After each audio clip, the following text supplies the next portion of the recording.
Hello and welcome to WorldCanvass from International Programs at the University of Iowa. I'm Joan Kjaer. Tonight's program will focus on the global implications of MeToo. MeToo began humbly in 2006 as a way to mobilize grassroots support for victims of sexual violence, but it exploded into a worldwide phenomenon beginning in 2017, exposing crude, harassing, intimidating, and violent behaviors by individuals, as well as the systems that allow such behaviors to thrive. On tonight's program, our guests, prominent feminist scholars with expertise on MeToo in the United States, United Kingdom, Brazil, France, India, Korea, and various parts of Africa will not only reflect on the aspect of solidarity behind MeToo, but on the backlash that accompanies it. I'm pleased now to introduce our first panel. Meenakshi Gigi Durham from the University of Iowa is a feminist scholar, journalism professor, and the author of MeToo, The Impact of Rape Culture in the Media. Raquel Paiva from the Federal University of Rio de Janeiro is an emeritus professor, a feminist scholar, and a researcher in the field of communication and gender studies, who has written on MeToo in Brazil. And Rosemary Scullion from the University of Iowa is an associate professor in the Department of French and Italian and a feminist scholar with expertise in balance temporaire in France. Welcome to all of you, and thank you for being here. Gigi, I'd like to start with you, if I may. Much of your research and writing has centered on the media exploitation of women and young girls. Your book, The Lolita Effect, gained a great deal of notice when it was first published, and your most recent book, MeToo, The Impact of Rape Culture in the Media, expands on that theme. Let me first ask you what you mean by rape culture in the media. Thank you, Joan. First, I just want to say I'm really glad to be here today, along with you and this panel of amazing feminist activists and scholars from around the world who offer their insights and ideas about anti-rape movements in a range of countries and contexts. So your question about rape culture in the media, I want to think first about just the idea of rape culture as kind of systemic and embedded in institutions and in our cultural practices, in ways that almost normalize violence against women on the one hand, and also work to silence people who want to speak out against it on the other.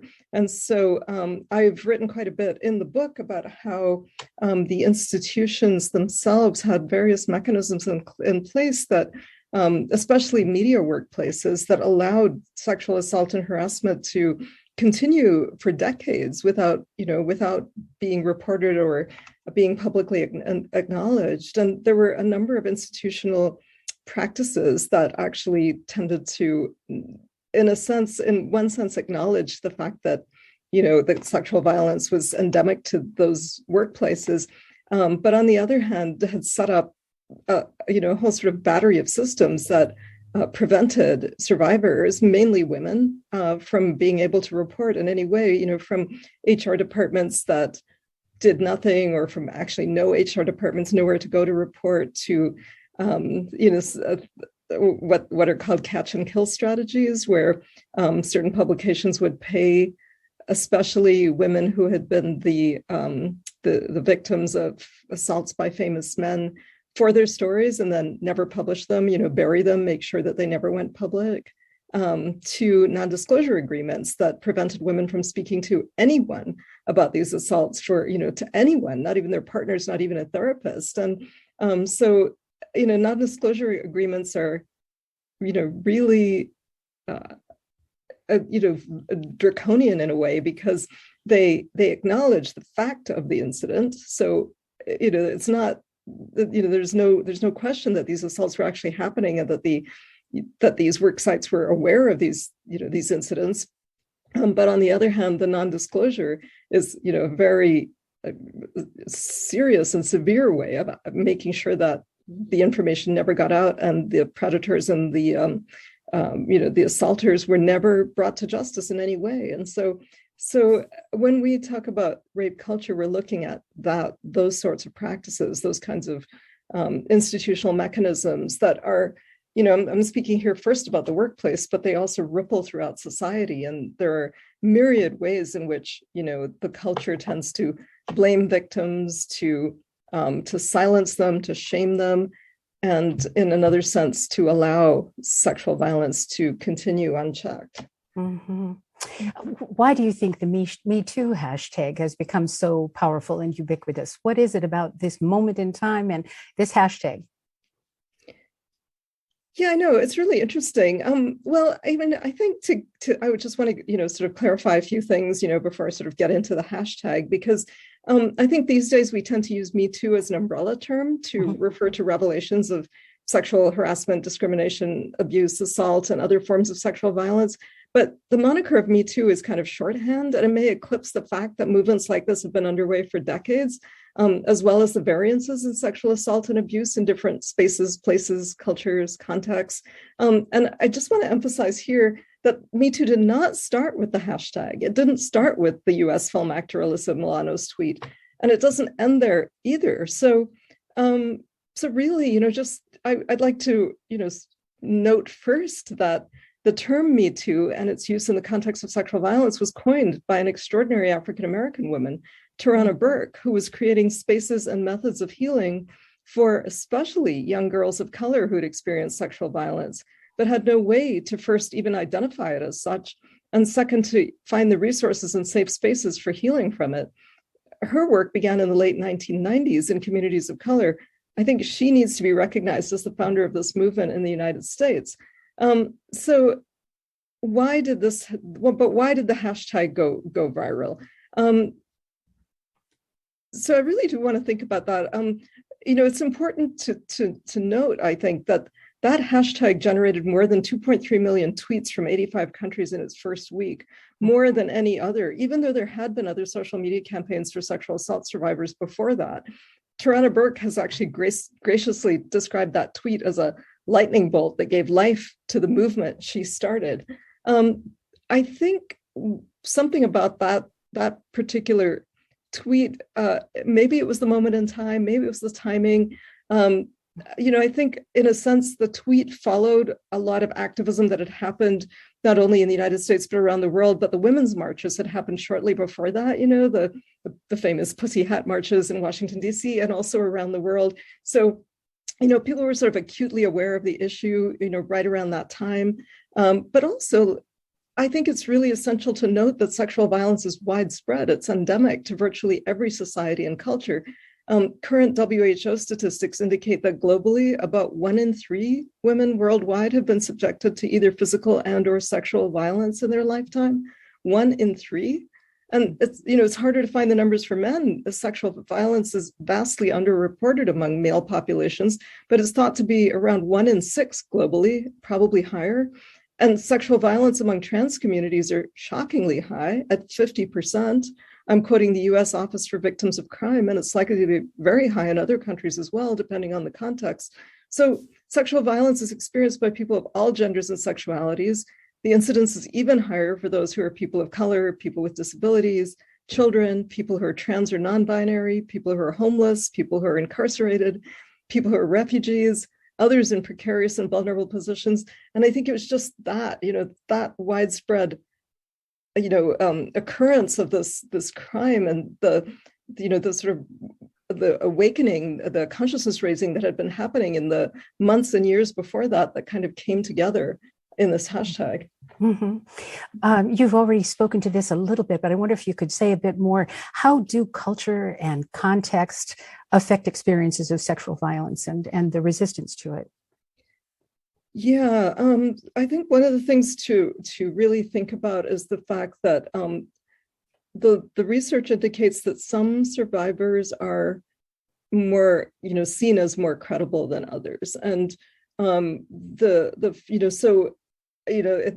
research supports this, and certainly the hashtag and its kind of entailment supported as well, that wealthy, straight, white women from who have high social status tend to be the most credible survivors, the most credible reporters of sexual assault. They're the ones whose cases are taken the most seriously, that are investigated, that are prosecuted, and so on. And the farther you get from sort of that norm, the more difficulty people have in being believed. Their credibility is questioned. They're not taken seriously. Often the cases aren't, picked up for prosecution because that's a decision that can be made by police and prosecutors and others. In my book, I write about the way that people with disabilities, for example, the rates of sexual violence against people with disabilities is far higher than those for physically able people. But they get comments like, who would want to, whatever, assault you, or who would want to have sex with you, or, who would grope you. Like they're disbelieved at much, greater levels than other people. So, and assaults on trans people often happen by the very people who are supposed to be protecting them from violence, or, in situations, in institutional settings. And so, yeah, culture and context has a lot to do with, the way survivors are treated, victims and survivors are treated, and the way predators are treated, the assailants are treated as well. Yeah. Oh, gosh. Well, thank you for starting us off there. And I'd like to turn now to Raquel. How have women in Brazil reacted to the Me Too movement?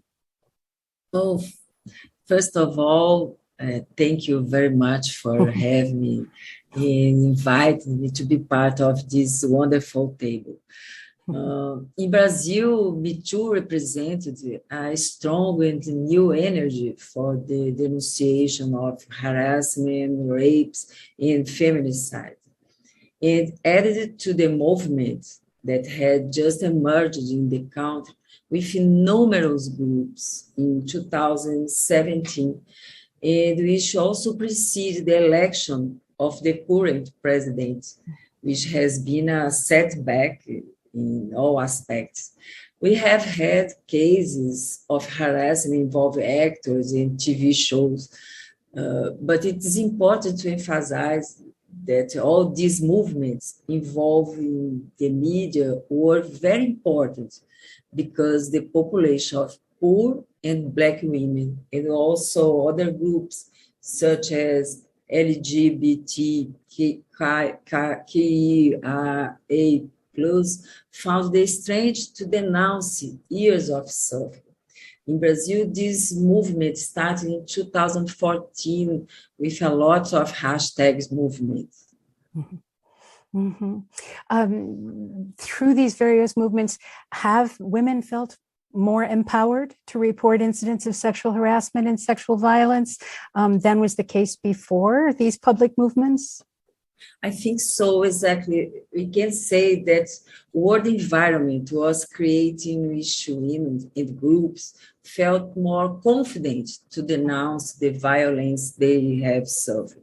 I believe that social networks were fundamental in these aspects, even for institutions such as the court and the police to manifest themselves, because they started to have their all actions monitored.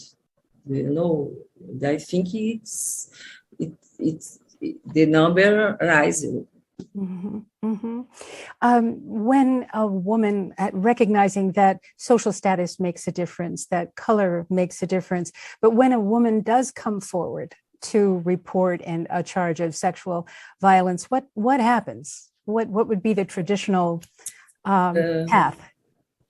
Yes, in Brazil, it's important to emphasize that with this government, we had a great setback, like I told.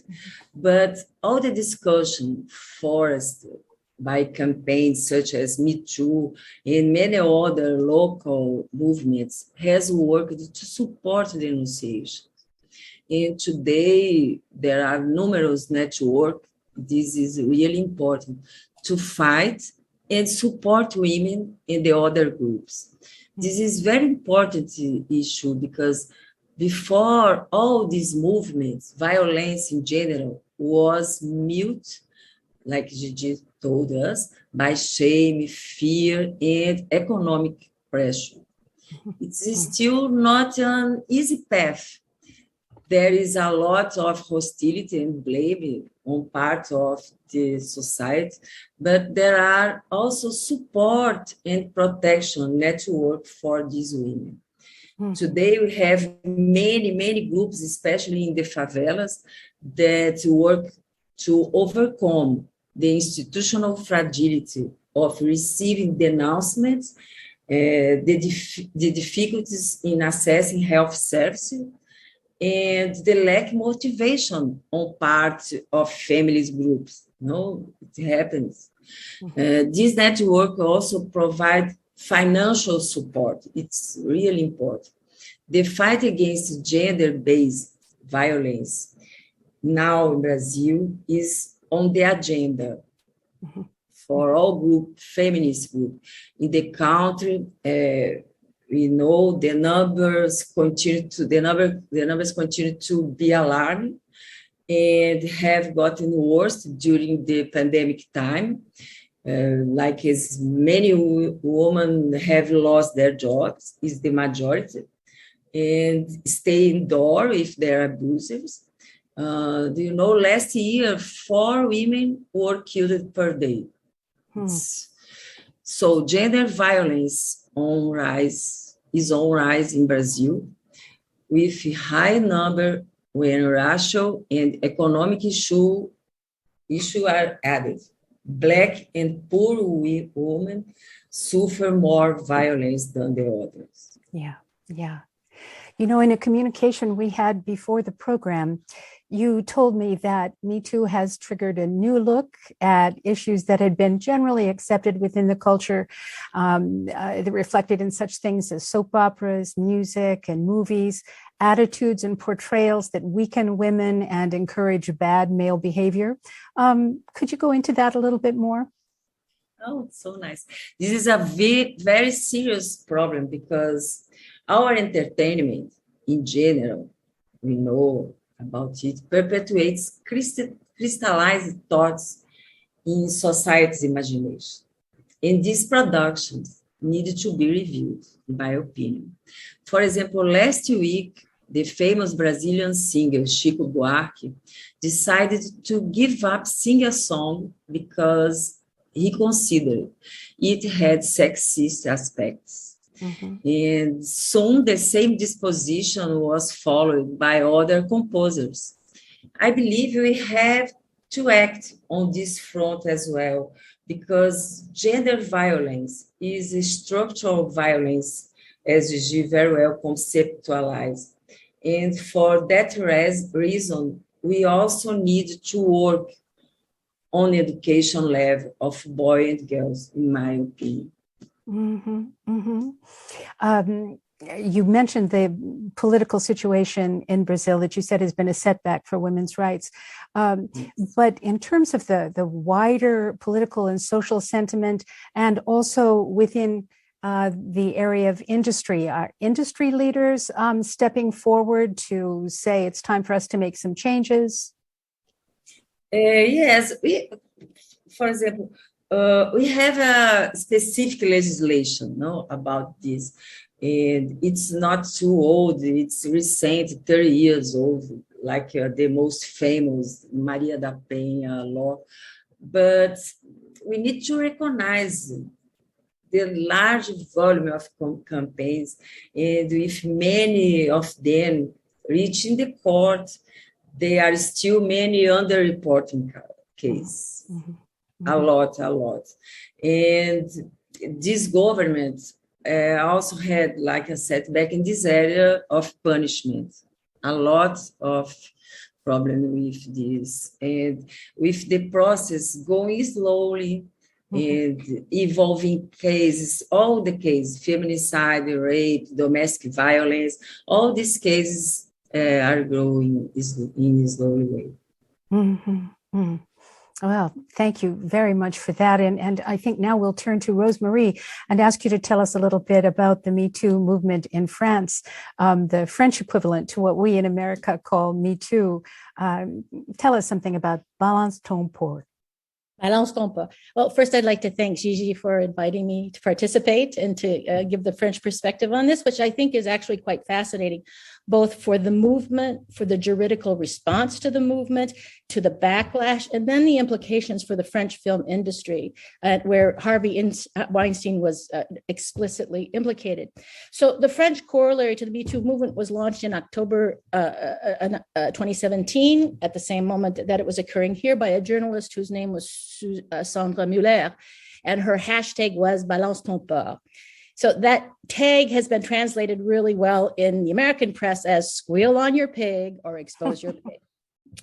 So Mueller came forward on Twitter in October 2017, and she revealed an incident that had occurred sometime before with what she indicated or suggested was a work associate and who had made salacious advances to her at a cocktail party. So this individual's name was Éric Briand, and he acknowledged having made unsavory remarks to her. And he did say that he was guilty of what he called heavy-handed flirting. But he went ahead and he filed a defamation suit against her. So in September of 2019, a French court ruled that she had in fact defamed the man, that she had exposed with her tweet, and she was ordered to pay $20,000 in damages and his legal fees. However, there is good news. In January 2021, a higher court overturned that ruling and said that she had not defamed him. And I just like to quote what the court said, which I think is lovely. He said, if Éric Briand suffered by being the first man denounced under Balance ton port, Sandra Muller should be recognized as having acted in good faith. So there's this first response where it looked like the judicial system, deeply embedded in patriarchal structures, was going to enable this process to move forward and to discourage women from coming forward. That would be an impediment to know you're going to have to pay 20,000 euros at the end of having denounced someone. But the courts then turned around and said no, and it seems to be recognizing a key moment of change, and that this, I think, is a very productive moment for France and for Europe in general. So in the months following that October release of that tweet, she stirred a digital uprising by women who were seeking redress and recognition of what had happened to them. And that's where things get really culturally interesting. So from October 2017 to early January 2018, the movement flourished. And then on January 9th, in the pages of Le Monde, which is the newspaper of record in France, highly respected, a group of 100 women wrote what they called for a forum, a tribune, in Le Monde, which is, I think, widely recognized as one of the most prestigious journalistic venues in France, denouncing the movement and denouncing its excesses. And what is interesting about it is that there were two elements of the denunciation and the backlash to the movement. First of all, it included signatures from 100 women from all walks of professional and social life. So that would make you sit up and take notice. And their claim was very similar to what we hear in certain quarters of American political culture about denouncing cancel culture. There was also a concern about censorship, a rising level of censorship, and that the claim was that this move to protect women was pushing women back into the position, into the status of victims, and that that belonged to an older order of sexual mores and conventions and gender conventions that had been used against women for decades or for centuries, really, to enable their subjugation. So what was interesting about this tribune in Le Monde was that it drew a lot of attention because it had been signed by Catherine Deneuve. And if you know French cinema in general, but world cinema, Catherine Deneuve is a screen legend.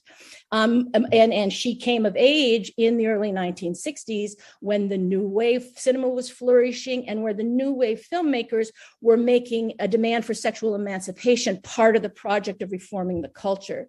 So her response to it was, it drew a lot of attention. But the other signatories went out in the press, and she started to get very nervous about these women who had gone out to the press attacking the Balance ton port movement. And a couple of days later, she wrote a personal letter to another really prominent left-wing journalistic venue called Libération. And there she said, well, wait a minute. You know, I'm not for, you do need to draw a distinction between what the French call la drague, which is the culture of garden variety pickup culture, and sexual assault. So she backtracked on it, but it put spotlight on the French film industry, which is, of course, where Harvey Weinstein had been operating, was in the French film industry.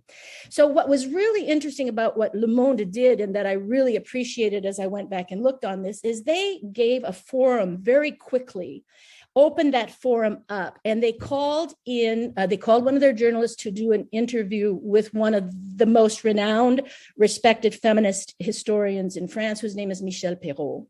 And in the interview, I would love to see this interview broadly translated and broadly disseminated, because she had really acute and very powerful insights about what was happening, what the Me Too movement was, what Balance ton port movement was.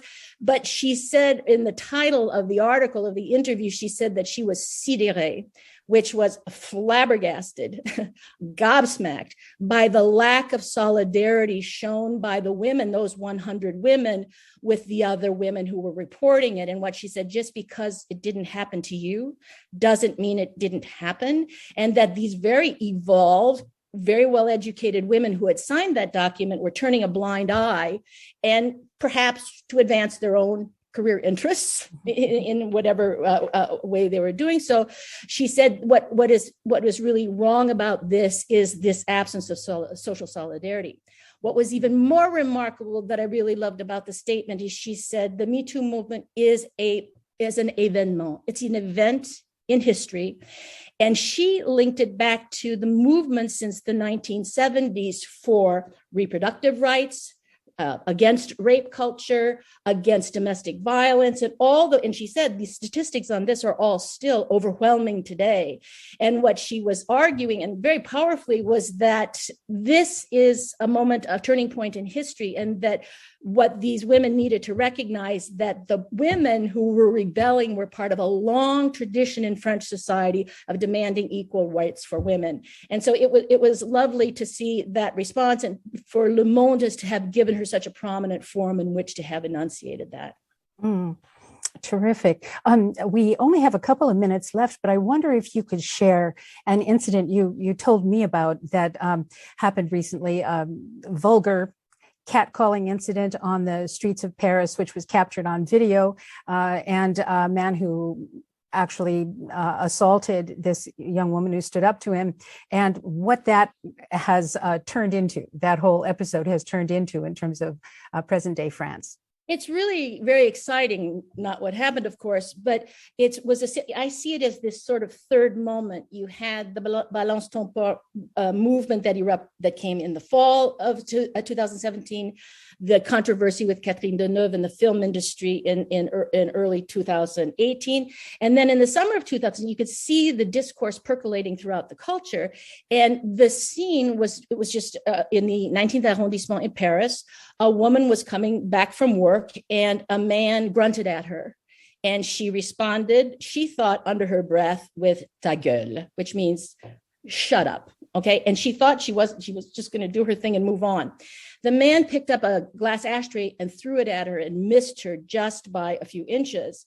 And she kept walking, and he then followed her and confronted her and struck her so that she fell over. I mean, she didn't fall completely over, but this moment went absolutely viral. And it was, she went back and she got the CT video, and she then launched it out on Twitter herself.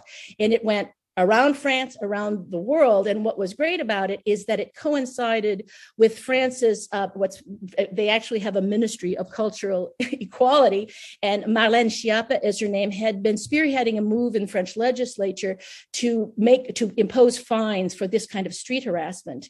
And it engendered lots of commentary from French officials saying, women have the street is a public place. Women do not have to be insulted and abused in that place. And within weeks, they had passed legislation that imposed fines on men in France. It's now universal, between 100 and 795, or 90 and 795 euros, which is 100 to 800 and some dollars, for any kind of catcalling and public accosting of women. So I think the response of the French legislature and the French system is really very interesting. You're dealing with older structures of thought regarding gender systems, but the French state, which is a really vital vibrant social democratic state intervenes in these circumstances. In this case, I think they did the right thing. So I think the movement has had really interesting responses in France. So I hope that helps clarify the situation there. Absolutely. Wow. Well, we could talk for hours. I know this is so incredibly interesting. Thank you all. I want to say thank you to Gigi Durham, to Raquel Paiva, and to Rosemary Scullion. Gosh, great way to start us off. And to those of you watching and listening, please stay with us because we'll be back in just a moment with part 2 of WorldCanvass, the Global Implications of MeToo. Thank you all. Welcome back to WorldCanvass. My name is Joan Kjaer, and WorldCanvass is a production of international programs at the University of Iowa. Tonight's topic is the global implications of MeToo. In this part of the program, our guests will speak to specific cases and challenges in different global contexts. So allow me to introduce my guests. Haewol Choi from the University of Iowa is a feminist scholar, the director of the Korean Studies Research Network, and the author of Gender Politics at Home and Abroad. Welcome, Haewol. Thank you.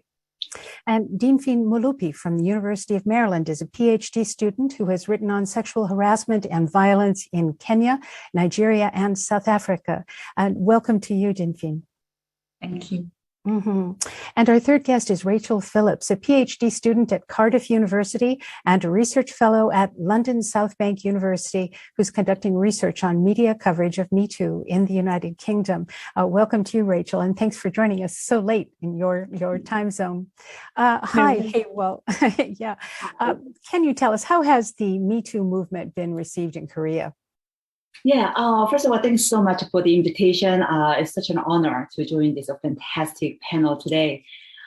Like in many parts of the world, the global stretch of the MeToo movement really gave Korean women some strength to stand up and share the experience and join the movement. But as Professor Durham mentioned in the first section, that's sort of the kind of so-called MeToo movement happening before. There were so many similar movements in the past. So I just want to share with you just a couple of examples. For example, October 2016, under the Twitter hashtag sexual violence in went viral. So people started to share their experience of sexual violence in various sectors like art, literature, university, journalism, all different kinds. And so that sort of some hashtag movement kind of generated very significant public discourse on sexual violence in everyday life, but also created some sort of a coalition or solidarity among the victims.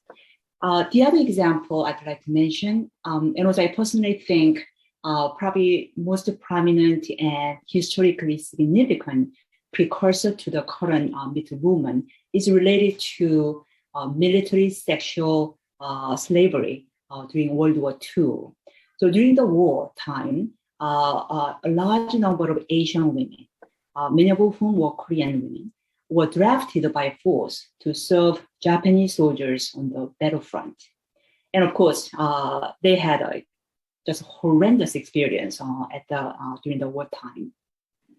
But the traumatic history of sexual violence has been almost completely buried, dismissed, and condemned for many, many decades. So it was only in 1990, after almost like more than 50 years of the end of the war, that Kim Ha-soon, a former sex slave, came forward to share her story publicly. So after she came forward, one by one, former sex slaves started to share their experience in public, through the media, but also they share the continuing trauma they experience still, but also sense of violence because their stories have been suppressed and dismissed for many, many decades. So as we know, in 1990s, there was no such a thing, such a hashtag, MeToo, but their testimonials by these women made history. And in a significant way, they may have provided inspiration for the current contemporary movement.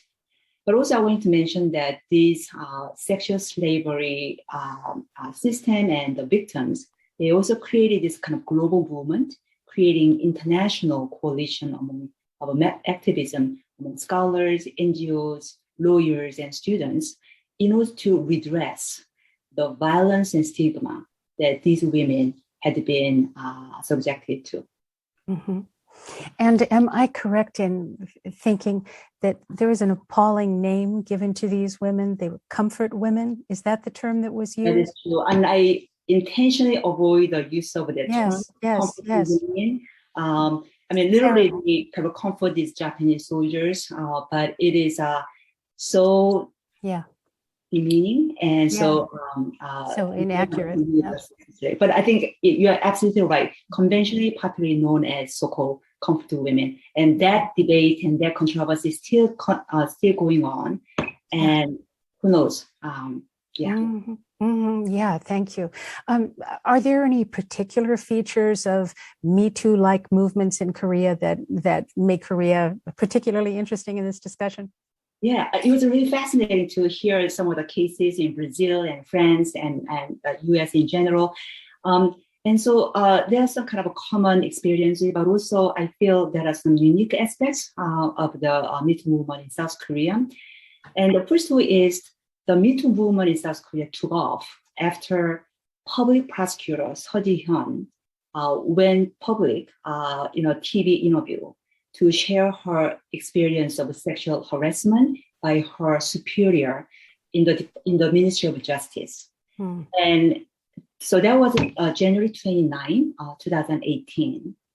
So the interview sent a very strong message to the public that if Seo Ji-hyun, an elite among the elite in South Korean society, experienced such a humiliating and horrendous sexual harassment at the workplace, who wasn't a potential target?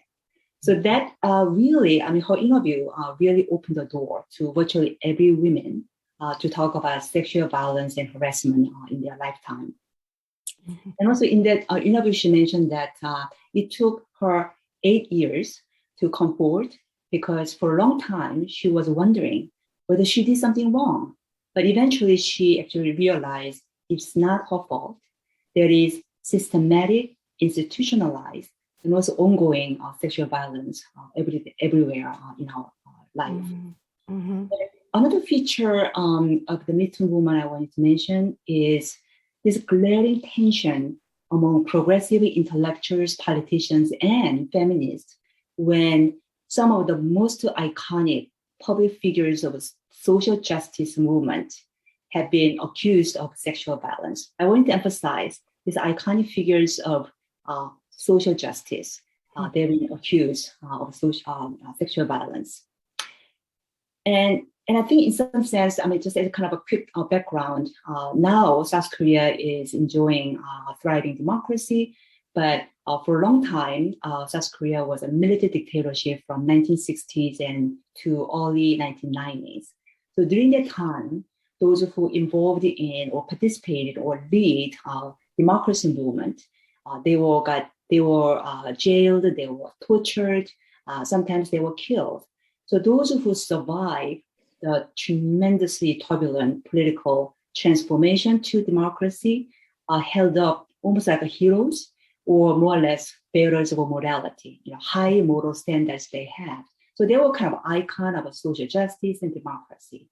But once the Me Too movement took off in 2018, some of those most prominent figures got accused of their sexual harassment and sexual violence.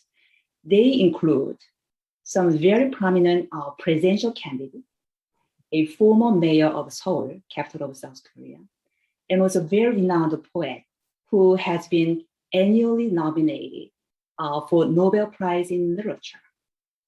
So, of course, I mean, I think in some sense, it's a kind of a sad truism that women's voices and women's suffering have been dismissed and kind of set aside, and also these very sexist behavior of even these iconic figures have been put with for many decades. Mm-hmm.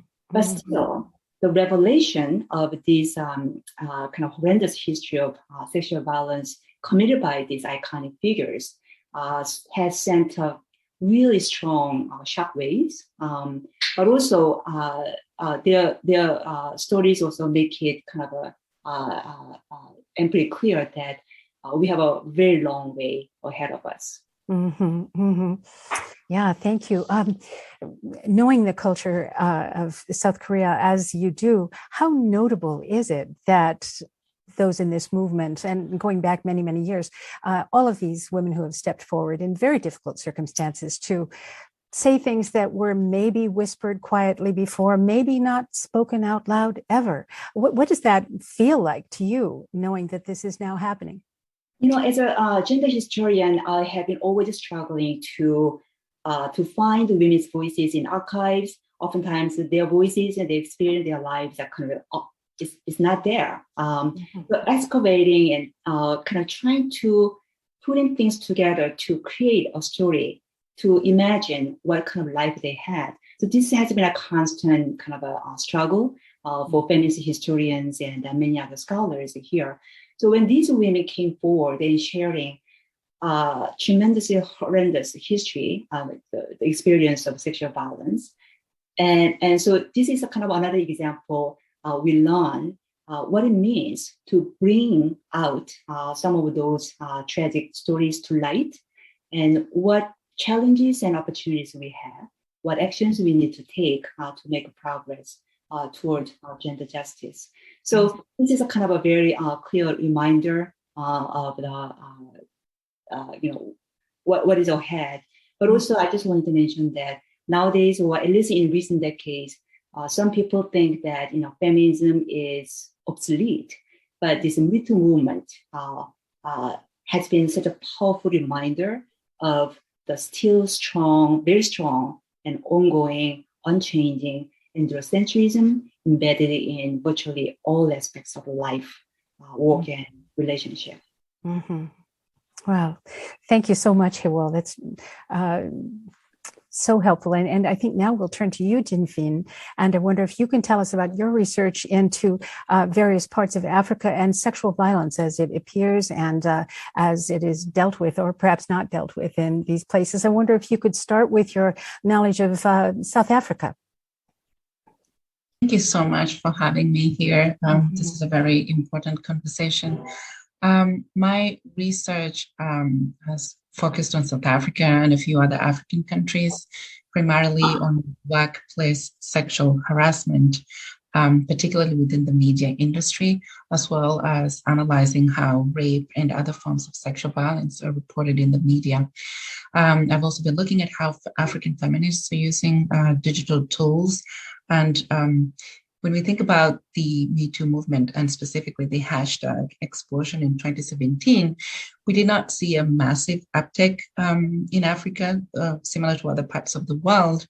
And this is partly because of the realities within the African context, where there's a culture of silencing victims, a lot of victim blaming, and a general tolerance for gendered violence. But that does not mean that people are not organizing and actively fighting rape culture, both online and offline. So in South Africa, for instance, in 2019, we had a very big movement, a campaign called Am I Next? And this hashtag, Am I Next, basically, went viral in the aftermath of the kidnapping, rape, and murder of a 19-year-old college student named Uyinene Rwetiana. Uyinene had gone to the post office and was raped and murdered by a postal worker. Mm-hmm. And this is just really one of many cases that happen in South Africa on a daily basis. South Africa is a very violent society, partly because of its history with colonialism, apartheid systems, economic inequality, poor policing, and other issues.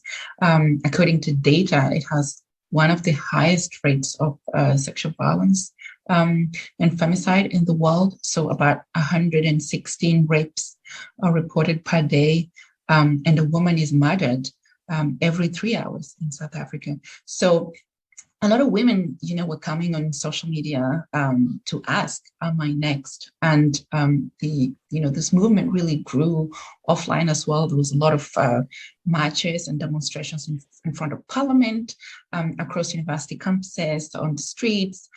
There was a World Economic Forum meeting taking place in Cape Town at the time. Business and political leaders from around the world, the president of South Africa giving a speech there, and people came and asked this question and demanded justice for victim survivors. I don't know if this will eventually turn out to be something that can be called a success, but on January 28th, just a few days ago, President Ramaphosa signed 3 new laws, which were introduced in Parliament shortly after these marches and the murder of Uyinene. This is part of the laws that came out as a response, and according to activists, this might, improve the ways in which sexual offenses and domestic violence is handled by the police and the judicial system. In addition to the Am I Next campaign, there's, many other movements and protests, that have occurred and continue to happen in South Africa. For example, in 2016, there was a list called the RU reference list. RU is in reference to Rhodes University.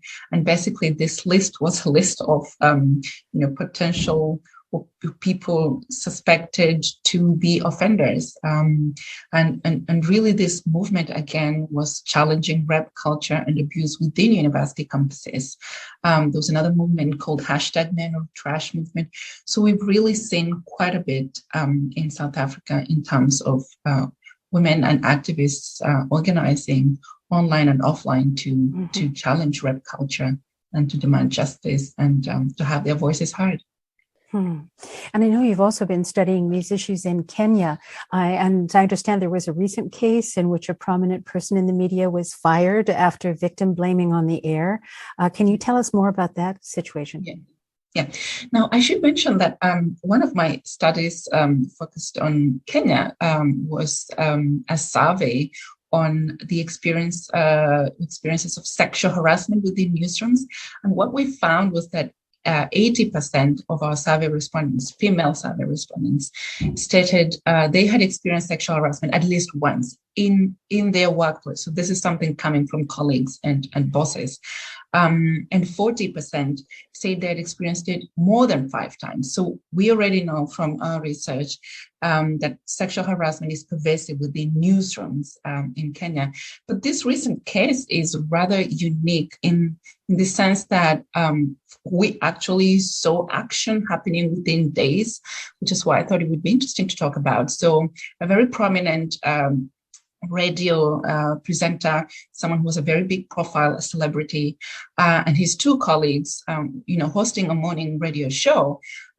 This guy who's very, prominent, makes a joke, a comment really, suggesting that a woman who had been thrown off the 12th floor of a building by a man she had gone on a date with because she refused to have sex with him. This radio presenter suggested that these kinds of violence happen because, in his words, Kenyan women are too loose, and too willing, and too desperate. Of course, a lot of people were angered by this comment because it is classic victim blaming. And those, a lot of reprimanding on social media. And what was quite interesting is that immediately we saw the radio station fast suspending him and his 2 colleagues. But then a key advertiser withdrew, paused their business with that radio group that involved any of these 3 people, these 3 DJs, and said, we need proof that you're going to handle these kinds of, actions and comments, and that you're going to train your staff to be, more gender sensitive. And we saw the regulator coming in and punishing the radio station. They were actually fined $9,000. And ultimately, the radio station fired these three presenters. So that's quite unique, because usually what happens, and from research, we know that when the offender is someone with a very big name and someone who brings in money to the media house, it's very rare that they will actually be punished. But we saw in this case that action was taken. So this actually moves from people organizing online to an advertiser stepping into, a regulator stepping into, a media house actually having to fire people and train their staff to do better.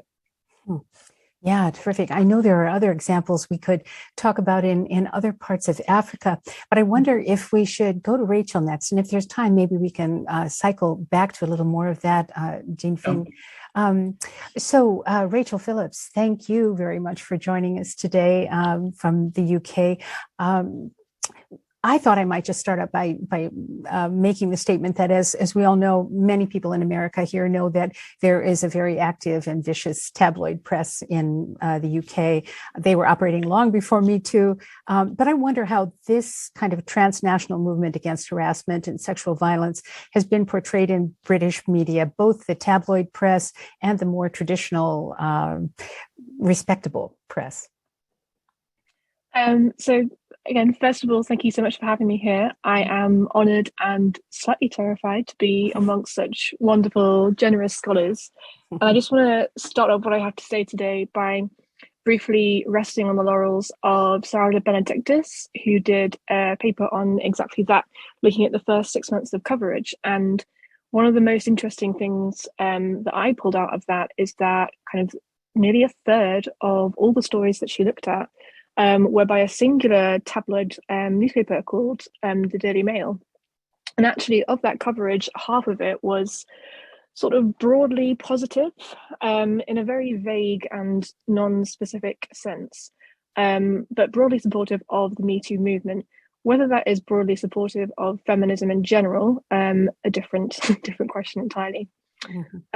What I'm looking at in my project is a little bit later on in the timeline of Me Too. I'm looking at specifically the trial of Harvey Weinstein and how that's being portrayed over in the UK.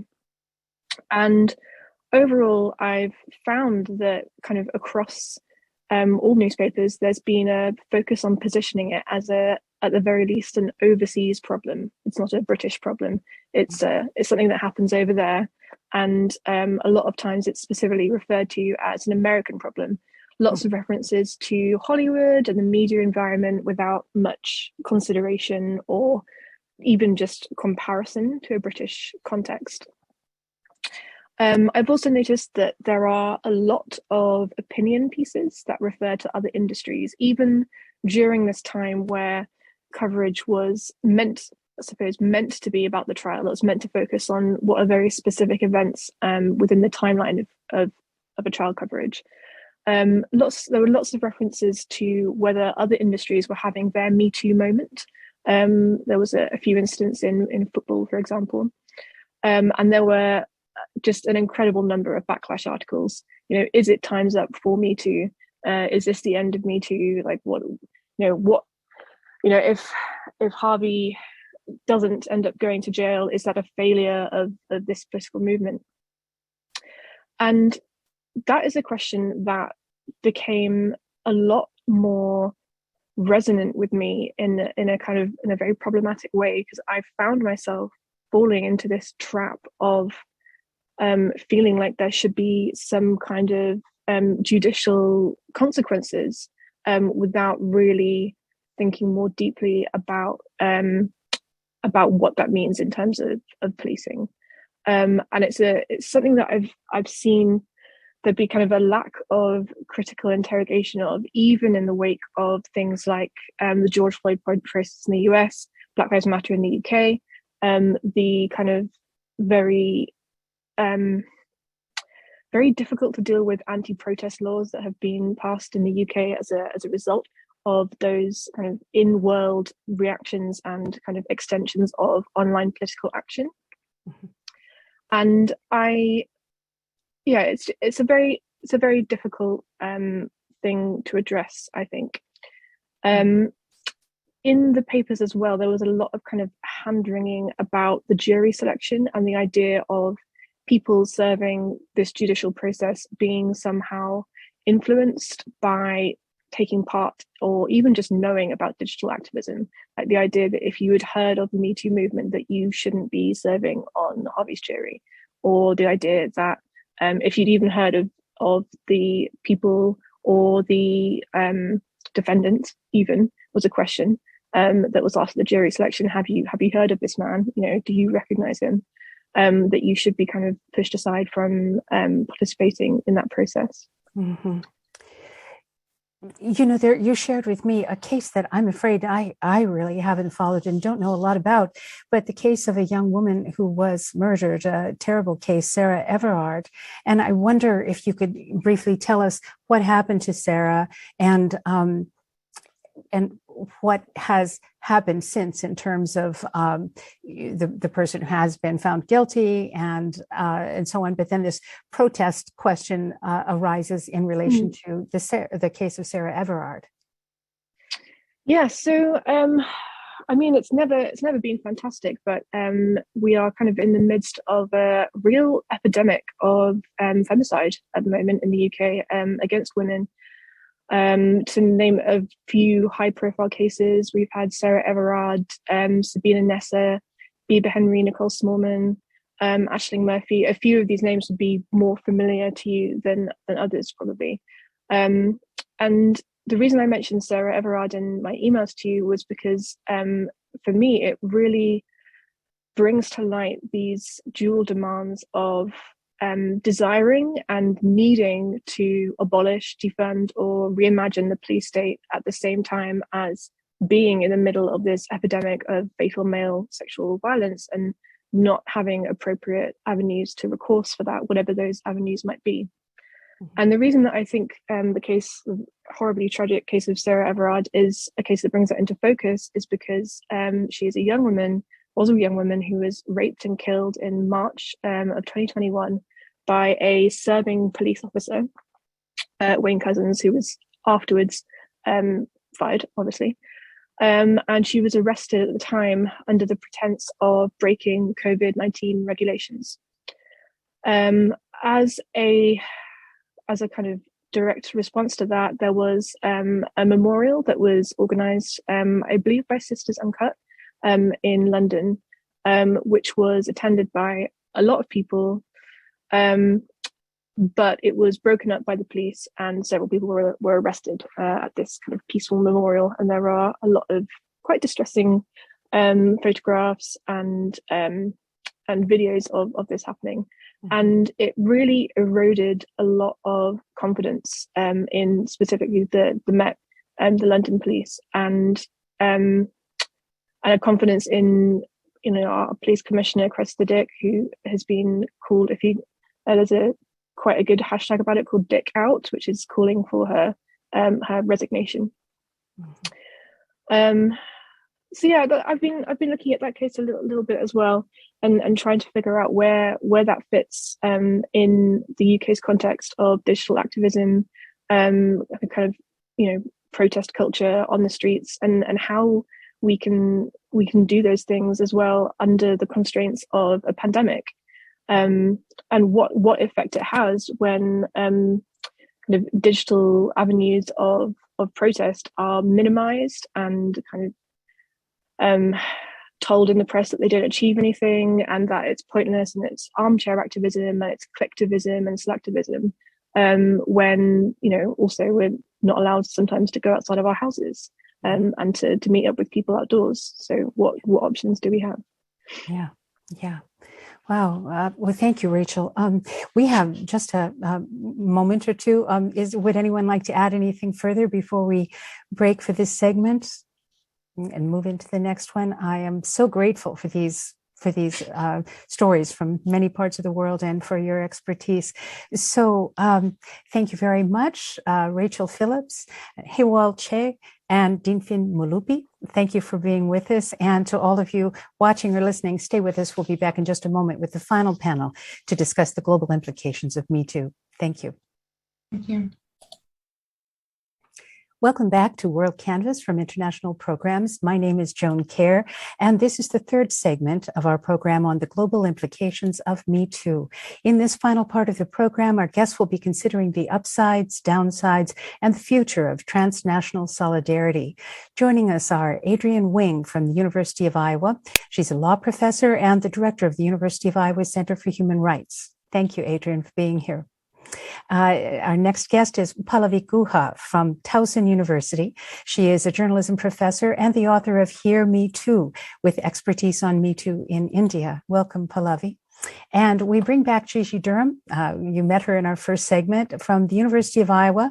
Gigi is a feminist scholar, a journalism professor, and the author of Me Too, The Impact of Rape Culture in the Media.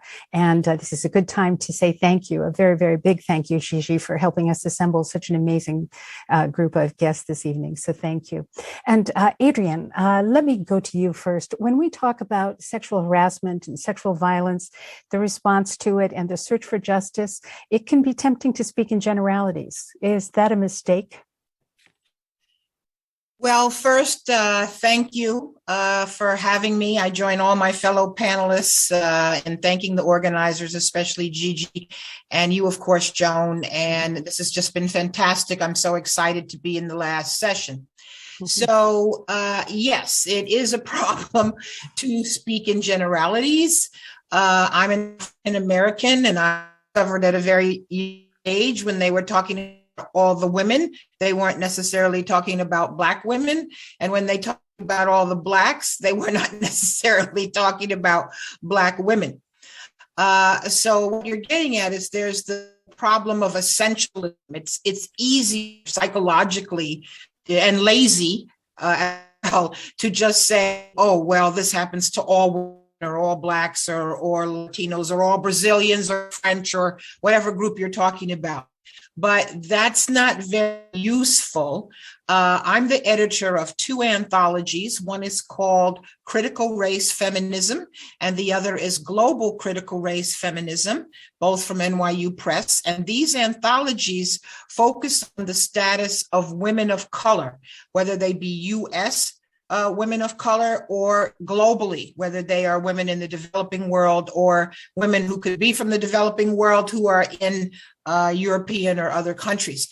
And so we look at this problem of essentialism, that by lumping all the women together, you lose the different experiences that each group is feeling. And these differ not only within a particular group in a country, but it can vary between groups that seem very similar in different parts of the same country, et cetera. And so in critical race feminism, we look actually at the intersection of different kinds of discrimination and oppression. And those intersections can be not just race or ethnicity or gender, but also other identities such as sexual orientation, color, class, religion, age, disability, and lots of other statuses or identities. And it's only when you look at all the intersections on any issue, much less something like Me Too, that you begin to be able to say, how would I fix this? Taking into account all of this incredible diversity of women and what is to them. Mm-hmm, mm-hmm. So how frustrating is it to you that the name of Tarana Burke, which Gigi introduced early in the program, and we hope will be a familiar name to everyone, if it isn't already, but how frustrating is it that her name, a woman from the Bronx, Black woman, who really started this Me Too phrase more than a decade before it went viral as a movement, is so little known to the American public? There are all kinds of people who are, quote, credited with Me Too and their brave stance, but Tarana Burke is not a name that I think just easily comes to people across the country. Mm-hmm. Well, as a Black woman, this is the story of my, we are often invisible. We often marginalized. Tarana is from the Bronx, New York. My mother and her family, 4 generations of us are from the Bronx. And so that's looked at as an evil, criminal place where, nice New Yorkers would not go. And she's from the place. As well. And when Time magazine started featuring the women from Me Too, they didn't even put her on the cover. They put other women on the cover. And now why was that? It has to do with something called what I call in my work stature identity. It's how you look based on the culture that you're in. So needless to say, a movie star like Alyssa Milano or lots of models and celebrities, they are considered beautiful in American culture. Tarana Burke is not looking like, Alyssa Milano, and she's dark brown. She's heavy set. She has on her face, she has severe acne scars. So she has a variety of features that are all considered not beautiful. And so they literally erased her from the cover of the magazine. So this invisibility is typical in all areas, unfortunately, including this. And so I would like to think we were going to get rid of that, but it exists in every culture, including the fact that in every culture, lighter skinned people are treated better. And so, maybe if she looked like Halle Berry, who meets white standard of beautiful, maybe it would have been a little different, but maybe not, because Halle Berry is still a Black woman. So it's frustrating for not just me or for Black women, but for all of us who are from groups that are often made invisible and not given credit in the workplace for what we do. Everyone, I'm sure, who's a woman has experienced what it's like. You're at a meeting, you come up with an idea, everybody ignores it. And then the first man that says it, all of a sudden, what a great idea Bob has, when he took that idea from somebody else. So, it may take centuries before deal with this the way that it should be dealt with and eliminated. Yeah. So how is a Black woman's experience of harassment and sexual violence when it comes to the justice side of things? How is it different from what a white woman might experience? It's actually totally different, because Black people in America face a disproportionate amount of discrimination in the criminal legal system. We don't even call it the criminal justice system. If you want to call it something, call it the criminal injustice system. So we are in every single criteria disproportionately in that system, ending up in prison, getting longer sentences, etc. So because of this, Black people, including me, do not trust the system. So I, even as a tenured full professor at the University of Iowa for 35 years, would not imagine going to the police to help me. I would never imagine doing that. I wasn't raised to do that. I have not raised my children and my grandchildren, because unfortunately, to this minute, that system is against us, and I'm more likely to get killed by the police for breathing, for walking, for talking, for anything. And so this is, of course, quite tragic, and it affects us with issues of harassment or sexual violence. And people are shocked when I say, even I, with all my years as a professor and 40 years total as a lawyer, would not think of invoking the system if I was a victim of sexual violence. Wow. Yeah, that's tragic. Do you have hope that the future can be better for Black women dealing with sexual harassment or violence? Well, I would like to think it'll be a little bit better as we get more Black women who are in different professions. Of course, we're very excited right now that a Black woman might get on the Supreme Court, and they are all eminently, incredibly well qualified. On the other hand, we have Kamala Harris as the first Black and the first Indian vice president. But, that's just one person. These are just token people in positions. And we're talking about fighting centuries of heteropatriarchy. So in my view, I'm not totally pessimistic, but we have to realize it may take centuries fighting this system. We're not going to do it in our lifetime or the lifetime of our students or anything like that. And so we all have to focus on the commitment to struggle against this kind of discrimination will each be judged on how we struggled in this multi-generational fight against these evils.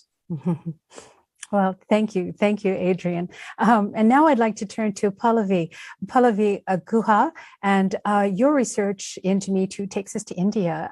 Is there a powerful Me Too movement in India? Well, first I want to start by thanking all of you. Thank you for inviting me to this panel, Gigi, moderating it, Joanne, and I'm really excited to be sharing space with all of you, with leading feminist scholars. And after Adrian's very powerful, thoughts and sharing her research, I'm kind of, coming in a little cold. But a lot of it resonates. When you ask that if it has been a powerful Me Too movement in India, let me start by saying that it started in 2017 as part of LOSHA, the list of sexual harassers in academia. When Raya Sarkar, she came forward to share the list of various sexual harassers in academia in India and outside of India who were of Indian origin. And it started by becoming a part of Me Too movement. But then somewhere between 2017 and 2018, it started kind of it had a very lukewarm response in India.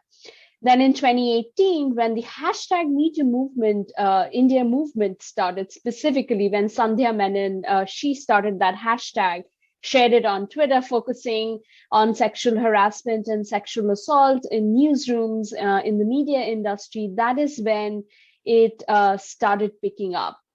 So I analyzed the global news and Indian news search of the hashtag Me Too movement as part of my book. And you could see that from October 2017 until September of 2018, it was like this, it was kind of waves, little bit of waves, but it was maintaining the news search as well as the Facebook conversations. They were kind of maintaining some bit of consistency. And then you suddenly see a peak in September of 2018 up until October of 2018, for a month and a half, when people were sharing in India a lot more on sexual harassment, sexual assault. So that is when the conversations around sexual harassment, assault, issues of inclusivity, they started opening up in the context of hashtag Me Too India movement. So it was a robust movement then, and especially when women from lower caste and lower class, especially Dalit women, they started sharing the price they have been paying, the injustices through the systems, and also sharing that hashtag Me Too India. That kind of changed things around. So yes, it was a powerful movement around that time, when it peaked. But now again, it's kind of I would say it's again that consistent lukewarm response. It's back to it again. Yeah, that was what I was wondering. Has it maintained a certain kind of power and strength? We were talking earlier about examples of popular culture that have played into a certain cultural acceptance of demeaning women or not giving women credit and sexualizing women and so on. What about the film industry in India? We all know that that's a very big industry, Bollywood and so on. Have you seen that there's been any change within that industry during this period? So a lot of women, they came forward, and several big names were accused, whether they were directors or they were actors. And what really happened, they were accused, then there were cases, police cases against them that happened. But each one of them were, they were like set free. There was no case, there was no conviction, nothing happened. Mm-hmm. So all of those people who were accused, they're back to doing what they are doing. So they're back in the media business, they're back in the industry, and there is no follow-up. So, it's everything is like, back to square one, it seems. Yeah. And these are also some of the people who are very strong and vocal about women's rights and women's empowerment. You see that happening on one hand, and on the other hand, they're accused. When they're accused, they're like, oh, either I did not understand that this was not consensual, which is mind-blowing. That, oh, I didn't understand, or it is like, if I've hurt you, then I'm sorry. Mm-hmm. And so is there a lot of backlash then against women who've made claims against these famous personalities? Do the women who have brought something forward, are they sort of forced to disappear from public life? So there have been backlashes, and it's not just it's not just kind of only in the entertainment industry. Mm-hmm. So that backlash that has also happened in academia. So Raya Sarkar, who started that 2017, and the list she started, she had to withdraw that list because there were open letters and backlash that sharing a list is not due diligence, because there are sexual harassment and sexual assault victims and survivors who are just sharing that list without naming themselves. So they're anonymous, but they are sharing the names of their harassers and abusers. That's not a fair thing to do. So she had to definitely withdraw that list, as far as I remember correctly. And there have been some women in the news industry, I know, they left the news industry for good because they were sexually harassed. And again, the same thing, the editors or whoever, the supervisors, the consequences were like, they were transferred. Mm-hmm. No one knows, like there was no conviction, or they were not asked to leave. Mm-hmm. So most of the time, the women who were the victims as well as the survivors, they had to leave. Yeah. Some left the newsrooms or wherever the media industry. Some left the industry as a whole. They're just doing something else, completely something else. Mm-hmm. But then they shared all of this during the #MeTooIndia movement through blogs and other posts, through websites, not just through Twitter and Facebook, but also through a couple of news blogs. Mm-hmm. Mm-hmm. Yeah, thank you so much, Pallavi. Well, let's see if we can bring Gigi back into this. And it's such an interesting conversation from the first moment on. What are some of the common threads that we've heard tonight? Some of the things that really stick out to you, Gigi? Yeah, I mean, I'm just so grateful to the panelists for this lively, thoughtful, important conversation. And for all we've learned about the Me Too movement and feminist activism against unwanted sexual violence and how it plays out in different countries and cultures, I think some takeaways for me, Joan, included the reminder that while the media perpetuate rape culture in many ways, they're also the sites of powerful feminist resistance all over the world, and that journalism is a key part of that, as Rosemarie noted with Le Monde, as our social media, as Dinfin pointed out with the new laws in South Africa, and Pallavi was just, speaking about, that there's a history to sexual assault survivors' testimony that underpins Me Too, as Hewell reminded us, with the Korean women who spoke out about their experiences of sexual slavery as far back, in World War II. That race, ethnicity, sexual orientation, gender identity, other vectors of identity still affect survivors' experiences, and intersectionality and specificity have to be part of our thinking, as Adrian was saying. That we need to be thinking about the paradoxes of carceral justice and anti-rape activism, as Rachel mentioned, that perpetrators often face no consequences, as Pallavi just noted. So, I mean, there are just so many things that I'm thinking about, listening to everyone, and that the struggle is ongoing everywhere. I think, Joan, one thing I kind of wanted to bring up about Me Too is the idea of breaking survivor silences. Because, for Tarana Burke, the words Me Too were crucial. She says, on one side, it's a bold declarative statement that I'm not ashamed and I'm not alone. But on the other side, it's a statement from survivor to survivor that says, I see you, I hear you, I understand you, or I'm here for you, and I get it. So she knew that there was rare power in finding those words, to speak the truth of sexual violence and using them to build a support system for healing.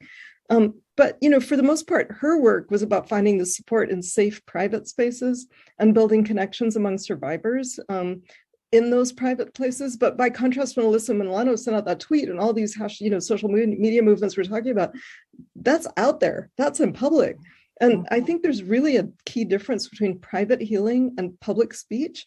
And if you're a public survivor, putting your thoughts and feelings out there on social media is really risky. So that highly visible hashtag #MeToo was important. Like, it sparked a worldwide consciousness raising that has had some powerful effects.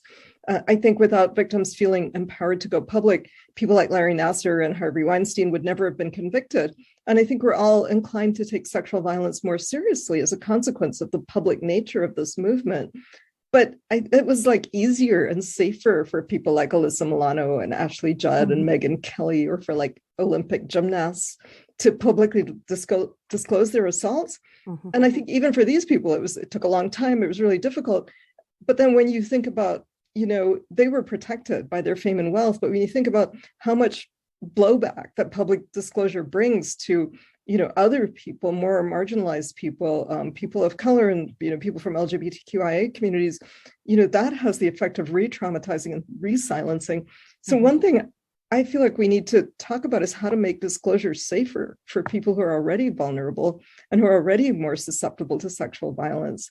And I want to thank my PhD student, Ange Melinda, for helping me to think more carefully about this issue. I think that's really important. And just the other thing, kind of following up from Pallavi, is just thinking about vulnerability as a key aspect of experiencing sexual violence, but also as a starting point for resistance and social justice. I mean, I think the very phrase "Me Too" is an admission of having been vulnerable, of having had one's body violated sexually. And it's in the recognition of that violence that the solidarity and the struggle begins. So I want to rethink vulnerability not as weakness, but as a catalyst for examining the conditions that cause vulnerability to sexual aggression and assault, and to work together to change them. I think it's so important to rethink vulnerability as a form of strength, as the basis for action. We're all vulnerable at some point. We're vulnerable when we're young. We're vulnerable when we're very old. We all experience other vulnerabilities during our lifespans. And so I'm going to quote the feminist writer Corinne Martirosyan, who notes, rather than blaming victims, we should recognize that the crime of rape is the abuse of this fundamentally human condition. And so I think, the Me Too movement has switched on a light that can't be dimmed, and we need to work together across identities to end sexual violence. This is a crucial goal, I think, for all of us who envision a more just and safe world. Well, I'd like to ask a question to anybody who feels like weighing in here. What kind of political or cultural backlash presents the greatest threat to Me Too and to progress in this area? Well, it's not just a cultural backlash. There is a literal physical backlash where there are groups of people, mainly men, who are armed. Right? Who are carrying their ARs around, who are, these are phallic symbols. And, when the young man did not get convicted for killing two white men, that's like a massive sign that, all bets are off here. There's not going to be any rules. And so, and then those groups of men who hate women or think that they should own women, or, white women should just obey them. And so I'm really afraid of the physical backlash that we may see in perhaps the relatively near future. Yeah, I would like to add something if I can. I don't know if I'm visible here. And that is that I think the advance of far right white nationalist authoritarian movements throughout the world is a very great concern. Even in France, for example, right now, where there are two figures on the far right, Marine Le Pen, but a new individual has emerged with Eric Zemmour, where the spearhead of this movement is often an attack on women's rights, and a pledge and a drive to reverse the progress that has been made since the 1970s in the case of France. So I think a very grave concern is what's happening with the attack on democracy in general, on autocracy democracy and on authoritarianism, which is typically very misogynist, very monologic and phallic. And I think that we all need to be aware that if these movements advance, women's rights are going to be the first ones that are going to fall in the face of that. This is evident with the Proud Boys, the role that they played in the January 6th events. And you see similar misogyny expressed in white nationalist movements that are emerging across Europe as well. So I think that's a really important point of threat that we need to be looking at. Mm-hmm. The Texas abortion law. Yeah. That spread to, they overturn Roe v. Wade. And it's state to state, and you may have 20 or 30 states saying things like it's all right for vigilantes to follow you and track you down if you go to exercise any right to reproductive freedom or control over your own body. Yeah. That's coming. Yeah. Well, gosh, I don't know when we've had a more powerful or interesting program. And I want to thank you all very, very much, particularly in this segment, Gigi Durham, Pallavi Guha, and Adrienne Wing. Thank you so much. And thanks to all of our previous guests too. It's just a wonderful evening. And I want to remind you that this program will soon be available on iTunes, the Public Radio Exchange, YouTube, and the International Programs website. And for everyone listening or watching, I want to thank you for joining us today, and I hope you'll tune in for future WorldCanvass programming as well. The next program will be held at Merge in downtown Iowa City on February 28th, and we invite you to join us in person or online. The topic is Teaching Anne Frank, and WorldCanvass will be the first event in the 2022 Provost Global Forum of the same name. So for International Programs at the University of Iowa, I'm Joan Kjaer. Thank you, and we'll see you next time. Thank you.